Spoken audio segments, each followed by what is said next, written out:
மக்களை நேசிக்கிற ஒரு நல்ல தலைமை இல்லாததுனால இத்தனை வருஷமா வேற வழி இல்லாம ஸ்டாலின் சார் கொடுத்த அந்த பொய்யான வாக்குறுதிகள் எல்லாத்தையும் நம்பி ஏமாந்த நம்ம மக்களுக்கு சரியான நேரத்தில் ஒரு வெகுஜன மக்கள் இயக்கமா வந்தது தான் நம்ம டிவிக்கு. அந்த முரட்டு ஜல்லிக்கட்டு கால கதை ஏன் சொன்னோம், எதுக்கு சொன்னோம், யார் யாருக்கெல்லாம் சொன்னோங்கிறது புரிய வேண்டியவங்களுக்கு புரியும்னு நினைக்கிறேன்.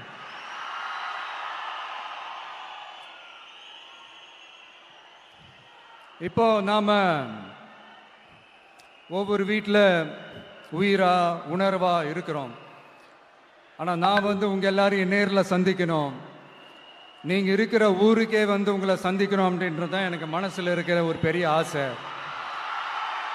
ஆனா அந்த சிச்சுவேஷன் ஒரு எதிர்கட்சியா இருந்து கேள்வி கேட்டுட்டு இருக்கிற இந்த நேரத்தில் நமக்கு எதிராக என்ன சூழ்ச்சிகள்லாம் நடக்குதுன்றது உங்க எல்லாருக்குமே நல்லா தெரியும். அதனால இப்போ உங்களுக்கு ஒரு வாக்குறுதியை கொடுக்கிறேன். நம்மளுடைய ஆட்சி அமைஞ்சதும் ஒவ்வொரு கிராமத்துக்கும் நான் நேரடியா வந்து என்னுடைய சொந்தங்களாகிய உங்க எல்லாரையும் நான் சந்திக்கிறேன்.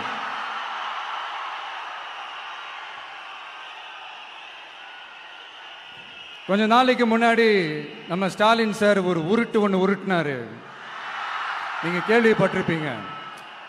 இப்ப வரப்போற எலெக்ஷன் எதுக்கான எலெக்ஷன்? நம்ம சட்டமன்ற தமிழ்நாடு சட்டசபைக்கான ஒரு தேர்தல் இல்லையா? இதே தமிழ்நாட்டுக்கும் டெல்லிக்குமான ஒரு எலெக்ஷன் அப்படின்னு சொல்றாங்க. இன்னும் கொஞ்சம் மேலே போய் தமிழ்நாட்டுக்கும் என்டிஏவுக்குமான ஒரு எலெக்ஷன் அப்படின்னு சொல்றாங்க. என்ன சார், டெல்லியில் ஏதாவது நிற்க போறீங்களா? அப்புறம் ஏன் தமிழ்நாட்டுக்கும் டெல்லிக்குமான ஒரு எலெக்ஷன் சொல்றீங்க? அப்புறம் இது ஏதாவது பார்லிமெண்ட் எலெக்ஷனா? பிரதமர் பதவிக்கு ஏதாவது போட்டி போடுறீங்களா? அப்புறம் ஏன் தமிழ்நாட்டுக்கும் என்டிஏவுக்குமான ஒரு எலெக்ஷன் சொல்றீங்க? எங்களுக்கு புரியலையே சார், இது என்ன லாஜிக்னு எங்களுக்கு புரியலையே. எந்த எலெக்ஷனை எப்படி டீல் பண்ணணும், எப்படி ஹேண்டில் பண்ணணும்ன்றது நம்ம தமிழ்நாட்டு மக்களுக்கு தெளிவாக தெரியும். நம்ம தமிழ்நாட்டு மக்கள் மாதிரி ஒரு தெளிவான மக்களை நீங்க பார்க்கவே முடியாது. சூப்பர் கிளாரிட்டியோட சூப்பர் மக்கள் சார் நம்ம மக்கள்.